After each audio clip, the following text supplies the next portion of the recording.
Hi hello வணக்கம், இது உங்கள் சிவி ஜோன். சொல்லரும் எப்படி இருக்கீங்க? So back to form. நம்ம கமருதீன் வந்துட்டாப்புல.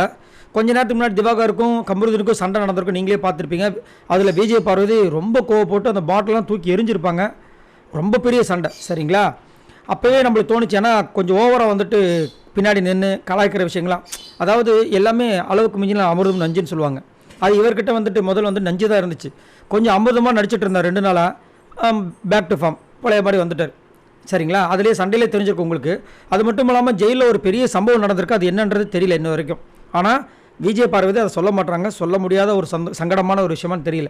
இப்போ இந்த வீக்லி டாஸ்க் வந்துட்டு 3வது டாஸ்க் நடந்துச்சு, கல்லூடி மங்கன். அதில் ஃபஸ்ட்டு வந்துட்டு கனி விட்டாங்க, சரிங்களா? சூப்பர் டீலக்ஸ் சார்பாக. அதுக்கப்புறம் எல்லாருமே கரெக்டாக ஓரளவுக்கு நல்ல பர்ஃபார்மன்ஸ் கொடுத்தாங்க. இந்த பக்கம் பர்ஃபார்மன்ஸ் சூப்பராக பண்ணாங்க. அதுக்கப்புறம் பிக் பாஸ் டீம் வின் பண்ணுற மாதிரி ஒரு பாயிண்ட் லீடிங்கில் இருக்குது. டையாக வந்துச்சு ஆக்சுவலாக. அதுக்கப்புறம் லாஸ்ட்டாக வந்து டை ஆனதுக்கப்புறமா வந்துட்டு இதை தான் டிசைடர் ரவுண்டுன்னு சொல்லிட்டு ஒன்று கொடுத்தாங்க. அதில் சுபிக்ஷா குடிச்சிட்டு வின் பண்ணிட்டாங்க. இன்னொரு இதில் பார்த்தீங்கன்னா நம்ம வாட்டர்மெலன் சார் சபரியா வாட்டர்மெலான் இருக்கும்போது வாட்டர்மெலன் வந்து நான் போகிறேன் அப்படின்ட்டாரு. அங்கே போனார். அவர் கரெக்டாக தான் பண்ணார். பட் அவருடைய தலையெழுத்து மாட்டிக்கிட்டார். முடிஞ்சிச்சிங்களா? முடிஞ்சு வெளியே வராங்க. கமருதீன் நடிப்பு அரக்கன் கலாய்க்கிறார். அதாவது அங்கே வந்து ஒழுங்காக நடிக்க அவர் வரல அப்படின்ட்டு. இதெல்லாம் ரொம்ப தவறான விஷயமா இல்லையா? அதுவும் வந்துட்டு அவரே வந்துட்டு ரொம்ப ஃபீல் பண்ணி வர்றாரு. இல்லை நான் ஓவர் ஆக்டிங் பண்ணுறேன்டா அப்படின்னு ரொம்ப ஃபீல் பண்ணி சொல்லிட்டே வராரு. நான் எப்படி கண்டுபிடிச்சிங்க? நான் ஓவர் ஆக்டிங் பண்ணக்கூடாதுன்னு நினச்சேன் அப்படின்னு சொல்லிட்டு ஃபீல் பண்ணிட்டு வராரு. இவர் வந்தவொடனே கரெக்டாக அந்த நேரம் பார்த்து நடிப்பு அரக்கன் கலாய்க்கிறார். இதெல்லாம் வந்து உண்மையிலே வந்து பார்த்திங்கன்னா என்னை பொறுத்த வரைக்கும் வந்துட்டு ரொம்ப கேவலமான விஷயம்.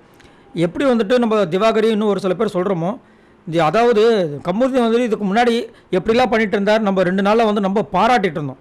ஆனால் திரும்பவும் வந்துட்டு இன்றைக்கி ஃபுல்லாக பண்ணுற வேலைகள் எல்லாமே அப்படி தான் இருக்குது. ஸோ இவங்களோட கேரக்டர் நம்ம சேஞ்ச் பண்ண முடியாது. அதுதான் அவங்க வந்து இந்த மாதிரி அப்பப்போ நம்மளுக்கு ஞாபகப்படுத்துகிறாங்க, நான் இப்படி தான் அப்படின்ட்டு. ஒருத்தங்க தோல்வியில் வரும்போது அதே வந்து அந்த டீமே ஒத்துக்கிறாங்க. எஃப்ஜே மட்டும் சீன் போட்டுட்டு இருந்தார், இவரால் தான் போச்சு, இதை கூட பண்ண தெரில அவருக்குன்னு. ஆனால் கனி சொல்கிறாங்க, அதெல்லாம் ஒன்றும் பண்ண முடியாது, ஃபஸ்ட்டே நம்ம விட்டுட்டோம், அவரை சொல்லி என்ன பிரயோஜனம்? சப்போஸ் அவங்க மாற்றி சொல்லியிருந்தாங்கன்னா நம்ம தானே வின்னு, அதுக்கு ஒன்றும் பண்ண முடியாது அப்படின்னு கரெக்டாக சொல்லிட்டாங்க. மெச்சூரிட்டியாக பிஹேவ் பண்ணிட்டாங்க. ஆனால் இங்கே அதே மாதிரி வினோத்து சொல்கிறாரு, நான் வந்து வியானாக்கு ஒன்று சொன்னேன், நீங்கள் கேட்கல அப்படின்ட்டு. இவ்வளோ மிஸ்டேக்ஸை இவங்க வச்சுக்கிட்டு டக்குன்னு விரும்பலை போட்டதும் தப்பு. அந்த நேரத்தில் வந்து அவரே ஃபீல் பண்ணிட்டு இருக்கும்போது அதையும் சொல்கிறார் பார்வதிக்கிட்ட, இனி என்னையே தான் வந்து ப்ளேம் பண்ணுவானுங்க, நம்மளா என்னால் தான் தோத்துருச்சின்னு. அந்த நேரத்தில் இவர் வந்து இந்த மாதிரி ஆக்ஷன் பண்ணுறது எந்த விதத்தில் நியாயம் எனக்கு ஒன்றுமே புரியல. இத்தனைக்கும் அந்த டாஸ்க்கில் அவர் கலந்துக்கவே இல்லை. கலந்துக்கிட்டு ஏதாவது பேசுனா கூட இவர் அவரை கலாச்சாரம், அவர் இவரை கலாச்சாரம் சொல்லலாம். எதுக்கு இந்த மாதிரி பண்ணுறாங்கன்னு எனக்கு ஒன்றும் புரிய மாட்டேங்குது. உங்களோட கருத்துக்களை சொல்லுங்கள். பாய் நண்பர்களே.